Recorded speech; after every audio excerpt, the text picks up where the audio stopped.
Ça commence? Ah, on est tout blanc. Bonjour à tous. Bonjour à tous. Salut Thomas, comment vas-tu? Comment ça va? Ça va? On est très blanc sur ce filtre, Thomas. Non? Il n'y a pas de filtre. Si, si. Non, il n'y a pas de filtre. Si, si, on change, on fait quoi? Bah, sinon tu peux l'enlever. Alors, on dirait des aliens. Ok, voilà, retour à la normale. Bonjour à tous, on se retrouve du coup comme chaque semaine. Et là, cette semaine, c'est particulier parce que Thomas a bossé. Et du coup, il a beaucoup de trucs à dire. D'ailleurs, je pense qu'il a 4 feuilles de notes. Il a bien bossé. Et d'ailleurs, un sujet qui est hyper intéressant, qui revient à un sujet de fond, qui revient sans cesse, les emails, c'est ça? Tout à fait. La délivrabilité des emails, pour Ouais. être plus précis. Hein. Exactement. On sait tous que, enfin, toutes les personnes qui envoient des emails quotidiennement, des newsletters, des emails commerciaux, etc. On sait tous que c'est un vrai problème et qu'on cherche tous des vraies solutions par rapport à ça. Voilà, comment augmenter la comment on dit? Comment on l'appelle ce mot? Délivrabilité. Voilà, comment augmenter la délivrabilité de vos emails? Par quoi on commence? Grosse question pour les, comme tu le disais, les marketeurs, les webmarketeurs, tout simplement parce que envoyer un emailing sur une base de contact va vous permettre de toucher peut-être des prospects, et si vous limitez ce nombre d'emails envoyés, forcément, ça peut tomber dans les choux, Arnaud. Ouais, dans les choux. Ouais. Alors, petite définition, Arnaud, qu'est-ce que c'est la délivrabilité? Alors je ne sais pas, moi j'aurais dit l'ouverture, la réception, la bonne réception d'email. Tout à fait. Il faut savoir qu'il y a 3 types d'emails en marketing. Il y a l'email qui arrive dans une boîte de réception, l'email qui est filtré directement dans indésirable, Ouais. et l'email qui n'arrive jamais D'accord, au final, et qui est bloqué si vous voulez par les opérateurs de messagerie ou autre. ok. Donc le taux de délivrabilité de 100% par exemple, c'est 100% des emails qui sont envoyés dans la boîte de réception Ouais. directement. Ce qui est très rare, j'imagine. Ce qui est très rare. La moyenne en France, salut Thomas, comme d'hab, il est là à l'heure. Hello Thomas, where do you come from? Enfin, d'où viens-tu quoi? Oui, C'est ce d'accord, qu'il disait ouais. avant. Le taux de délivrabilité, je vais arriver, moyen, c'est de 82% en France en C'est 2017. pas mal? Il faut savoir qu'il y a des secteurs qui ont plus de taux de délivrabilité. On parle des finances et des banques, par exemple, qui sont autour des 90%. Le tourisme Ah ouais. aussi, autour des 90%. Ok. Et les commerces aussi, autour des 90%. Ouais. Mais la moyenne est de 82%, Arnaud. Ok, 8 sur 10. Exactement. Alors, qu'est-ce qui empêche les emails d'aller dans des boîtes de réception? Ah, et c'est là que le bas blesse. Exactement, le bas blesse. Alors, tu vas La me- première, c'est les plaintes des utilisateurs. Ah oui, Parce que forcément, si vous en avez marre de recevoir des emails, par exemple d'Arnaud, Ouais. vous pouvez les mettre en indésirable. Et à force de les mettre en indésirable, ça montre que vos emails sont peut-être un peu chiants. Donc, du coup, on les reçoit plus du coup. on les reçoit plus, et surtout, on va baisser le taux de délivrabilité sur tous les autres D'accord. emails envoyés. Il y a aussi le nombre de hard bounce. Bounce, je sais plus trop. Alors qu'est-ce que c'est ça? Oh, c'était pas une perche que je t'ai envoyée en plus. Non. C'était pas écrit. Ok. Il n'y avait pas de scénario. Ok. Qu'est-ce que c'est? C'est très simple, c'est le nombre d'emails que vous allez envoyer. Mais imaginons qu'il y a une erreur dans l'adresse email, vous allez avoir un message d'alerte qui vous dit on n'a pas pu le délivrer Ouais. parce que l'email est faux, l'email est supprimé, l'email, etc. Ça dénote un fichier qui est très mauvais, et donc si le fichier est très mauvais, ça veut dire que plus on aura de hard bounce, plus le taux de délivrabilité va D'accord. baisser, et surtout la boîte ou le logiciel de messagerie. Les emails envoyés, si vous voulez, aux utilisateurs arriveront directement en indésirable puisque le fichier est mauvais. Je sais que quand tu regardes à qui tu rigoles, ça veut dire que je me perds. c'est ça? Non, non, je comprends, très bien. Ok. Le troisième, c'est les spam words. On Ouais. le sait, dans les emails, il faut éviter certains mots. Oui, oui, oui. Parce alors, que sinon, très on bon arrive sujet, ça. directement dans l'indésirable. Ouais, C'est un vrai sujet, c'est juste un Ok. petit point, voilà. d'accord. Exemple de mots-clés, je me suis noté Voilà. quelques fois. Alors, c'est, je sais plus quel outil d'ailleurs de logiciel d'email fait chaque année un petit répertoire sur les spam words. Et là, j'en ai noté quelques-uns, et c'est gratuit, par exemple. Oui, et c'est gratuit Il faut donc. éviter. Ce sont les mots à éviter hein, dans vos emails. N'hésitez plus. N'hésitez plus. On évite aussi de le mettre. D'accord. Et augmenter votre trafic généralement. Oui, c'est évidemment. aussi ces Tout ce qui pousse à tous les mots qui ont un aspect promotionnel quoi. Oui, et puis gratuité, tout ce qui est Oui, gratuit, 100% exactement. gratuit aussi, on oublie. Ok. Il y a même les rencontres. Ah, Les rencontres. Ah ouais, j'ai là, pas ça noté doit y tous les aller. mots-clés, mais ouais. Donc ça, c'est les spam words. ok. L'autre point, c'est la réactivité des utilisateurs. Si jamais on ne répond pas à votre email, si jamais on ne Ouais. répond pas sur votre email, ça va se voir, et forcément, ça va jouer sur votre taux de délivrabilité pour les prochains emails. D'accord. Ça veut dire que si le taux d'ouverture par exemple d'un l'envoi d'une newsletter est très faible, ça peut influencer sur le taux de à délivrabilité. terme, ok. Ok. Et enfin, le dernier, c'est la réputation des sous-domaines, forcément. La réputation, l'historique des sous-domaines. Si c'est un sous-domaine qui est spammé, etc., ou qui Ouais. n'est pas hyper vieux, Ouais, on va quand même se méfier et donc le taux de délivrabilité va baisser. d'accord. Donc comment, Arnaud, optimiser ce taux de délivrabilité? Ah ben, j'imagine qu'il y a plein de techniques. On évite les spam words. On... Ça, c'est le point numéro 4. 4. On évite les spam words, Ok. on évite les majuscules également. Ah ouais? Pas trop de majuscules, D'accord. pas Ok. de texte avec que des majuscules. D'accord. Alors les spam words, vous pouvez les utiliser, mais avec parcimonie.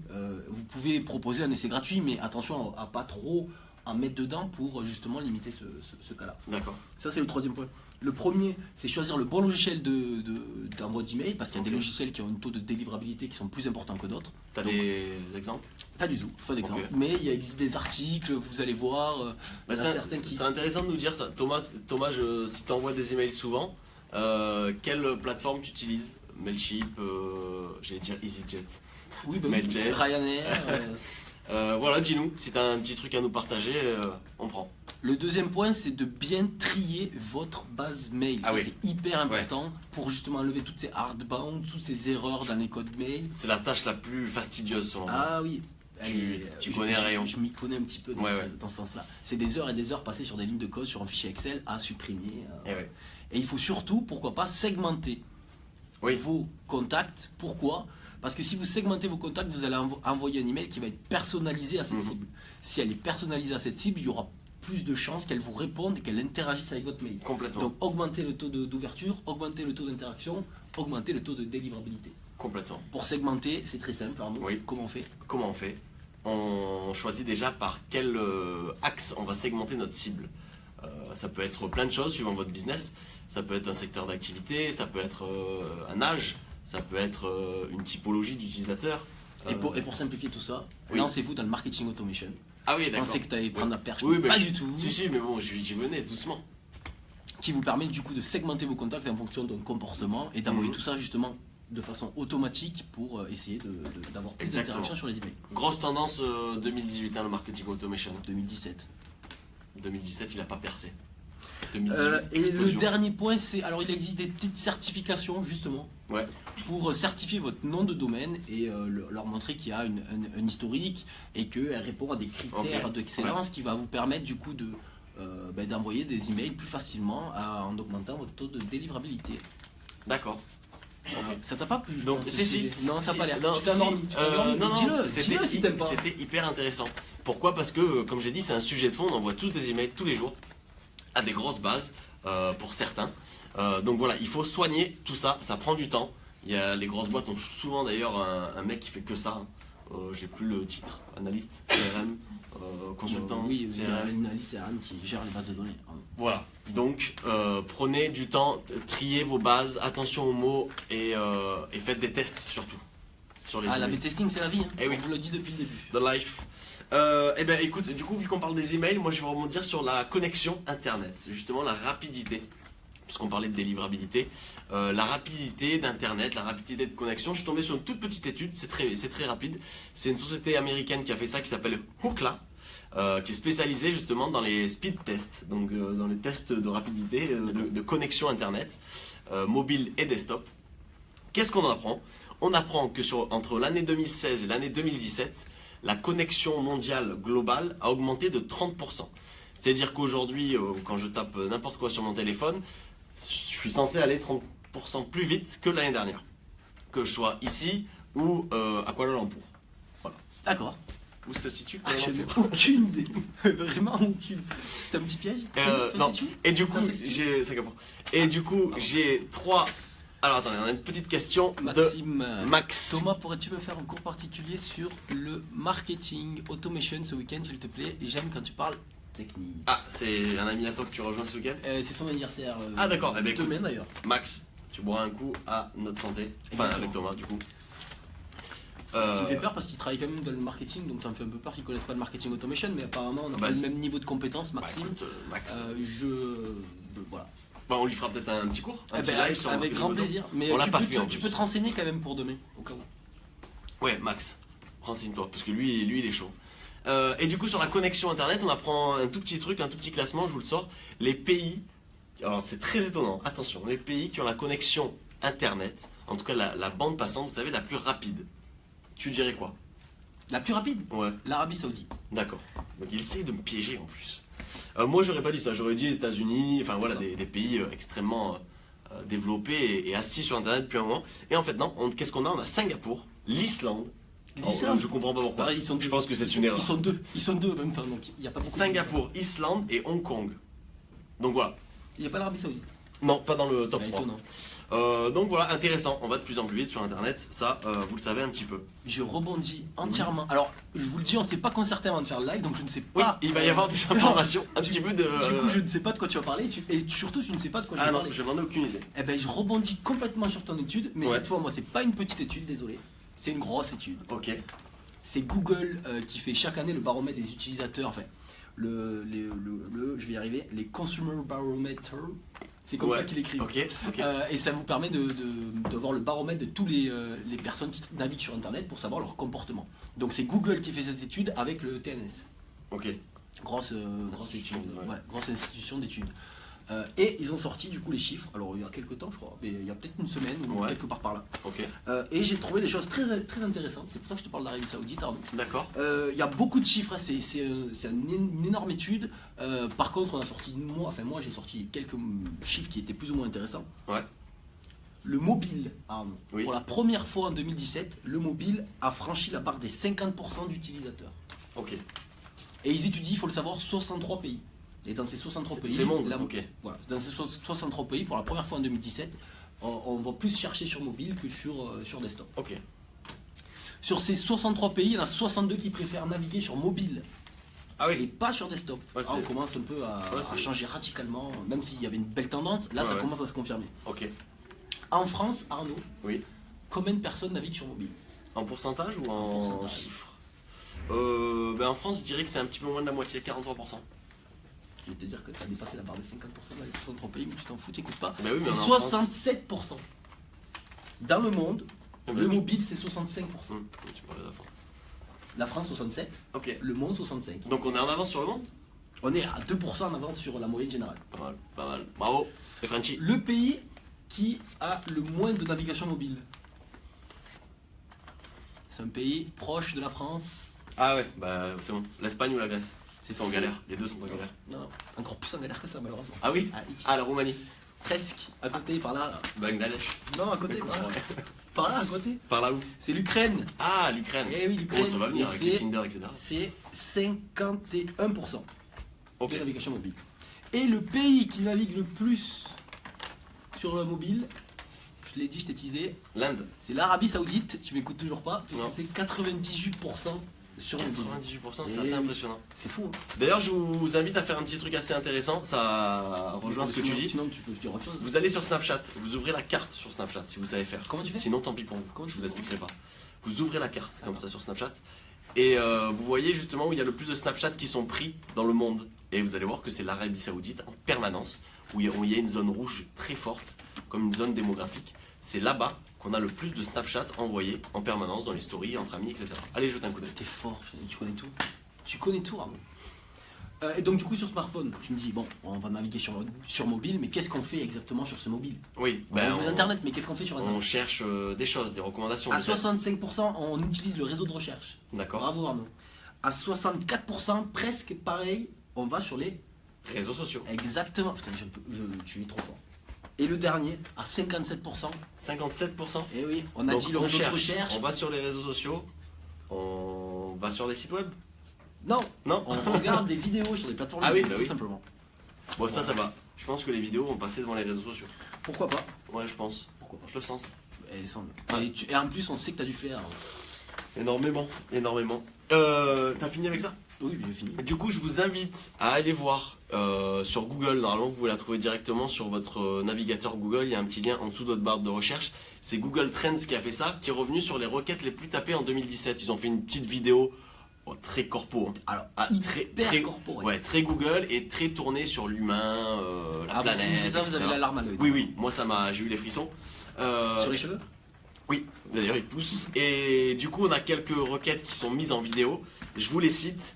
Les requêtes les plus tapées, alors que quelques-unes dans le monde en 2017. Ça va aller très vite. Comment se déclenchent les incendies? Surprenant. Quelle distance les missiles nord-coréens peuvent couvrir? Très surprenant. Combien va coûter le mur? Vous savez, Trump avait parlé du mur mexicain, bref. Comment se forment les quoi? Les cyclones? Les ouragans. Les ouragans? Et comment barricader ses fenêtres, justement, liées à la tempête. Et même comment calmer son chien lors d'une tempête. Oui.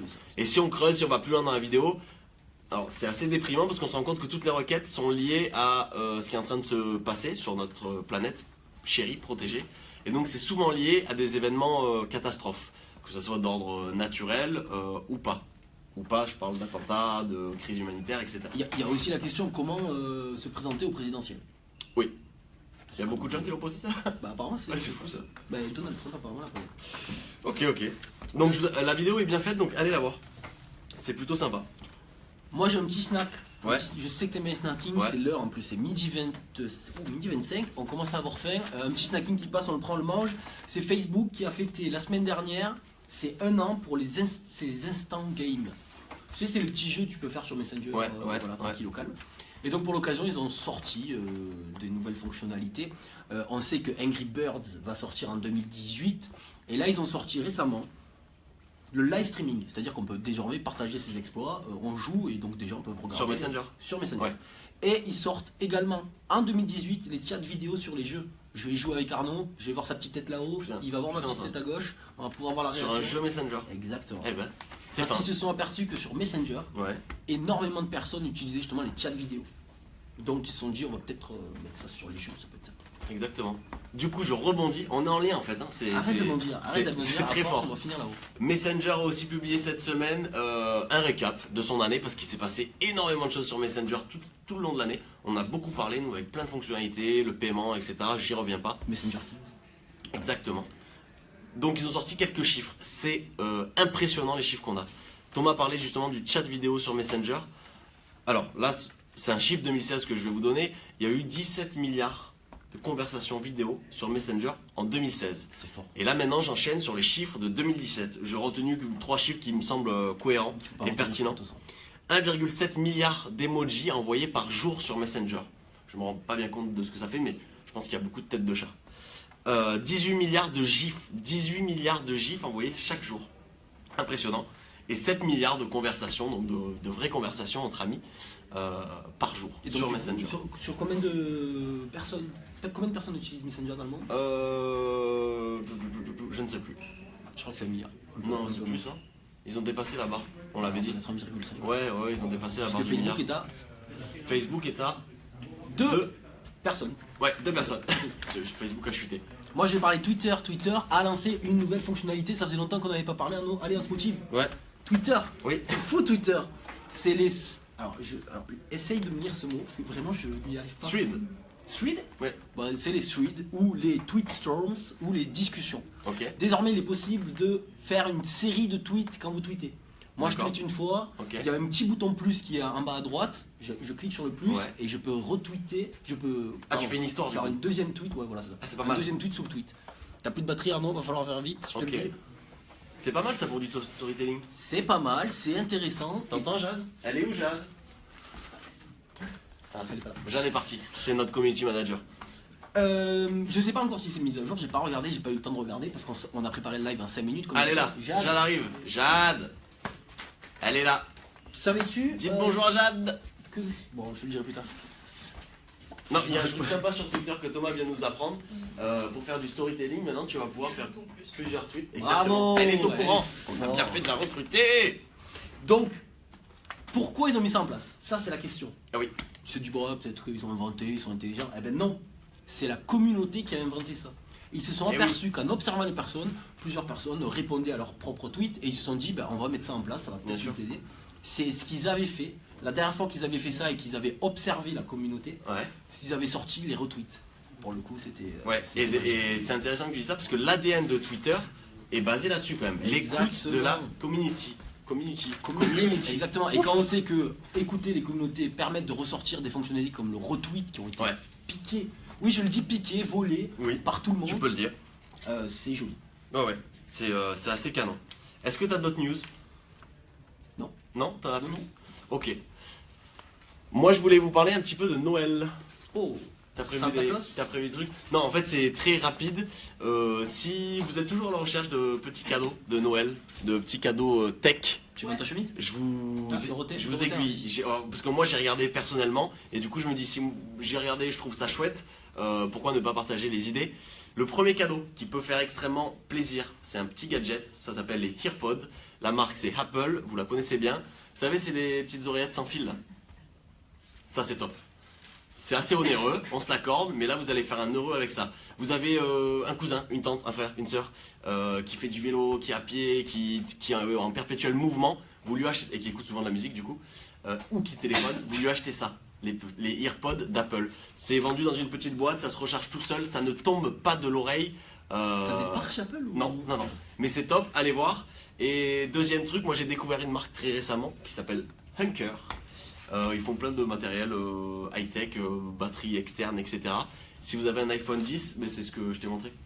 C'est un petit disque comme ça sur lequel on pose son iPhone, 8 ou 10, et on le recharge sans le brancher. Voilà, c'est top. Ça peut faire mousser. Sachez que en 2016, le nombre... Ah, je sors un chiffre, mais alors de tête là. En 2016, le nombre d'appareils électroniques par personne en France était de 2,3. D'accord. En 2017, c'est passé à 3, tout simplement. Donc, on a tendance à acheter de plus en plus de technologie. Ça se voit bien. Ok. C'était la petite info du jour. Ok. Et toi, t'as fait des cadeaux tech cette année? Des petits, Moi, j'ai petits fait gadgets? des petits gadgets. Non. Moi, je suis plutôt artisanal, tu vois. J'achète pour brasser de la bière, des petites choses comme ça. Ok.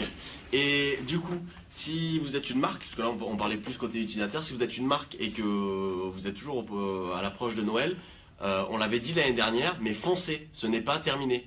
On peut, quand on est une marque, maximiser sur les derniers jours, sur la dernière semaine. C'est le moment pour communiquer à fond sur ce que vous voulez dire, sur vos produits. Ne tombez pas, surtout pas, ça c'est mon petit conseil du jour, dans les promotions de Noël. Il y en a trop, vous n'avez pas besoin de ça pour vous faire remarquer. Misez au contraire sur l'expérience client par exemple, ou la qualité de vos produits. Ça c'est hyper important. Pas de promotion produit. Thomas, il s'enflamme un peu là. Regarde. Ouais, exact. Il pleure. Thomas pleure. Et du coup, en parlant d'expérience client, nous on a fait l'expérience, alors c'est pas moi personnellement, c'est Seb. On a fait l'expérience de commander chez la marque le slip français. Ah oui. Que tu connais, oui, bah, que tu connais bien. Oui, parce que non, parce que j'en prends pas, mais parce que je connais la marque. Si vous connaissez pas la marque, allez faire un tour sur le site, il est plutôt bien fait. C'est une marque qui conçoit des slips à la base, c'est l'ADN français, donc fabriqué en France, dans une usine dans le nord-est, ouest de la France. Et toute l'expérience est réussie chez le slip français, donc bravo à eux. C'est-à-dire qu'on reçoit un colis, à l'intérieur on a un petit mot, on a un pins, on a un paquet cadeau. Tout est bien fait et du coup on se rappelle de la marque, c'est pour ça que j'en parle. Sinon je n'en parlerai pas. Quand on reçoit un colis Zara ou H&M ou n'importe, l'expérience n'est pas autant réussie. Donc bravo à eux, placez le client au cœur de l'expérience, ça marchera toujours selon moi. Écoute, on va venir nous le dire. Pardon. On est bon? Bah écoute, oui, j'ai quand même fait, moi, je commence à avoir la dalle. Allez, bon week-end à tous. Bon anniversaire Sam d'ailleurs, oui. on a oublié de le dire. Bah Nanif, c'est qui? Max? Sam et Max. Ok, Sam et Max. Allez, Happy birthday. Ciao. T'as appuyé sur terminer? Ici? Non, là. En haut ou en bas? Mais t'es con quoi.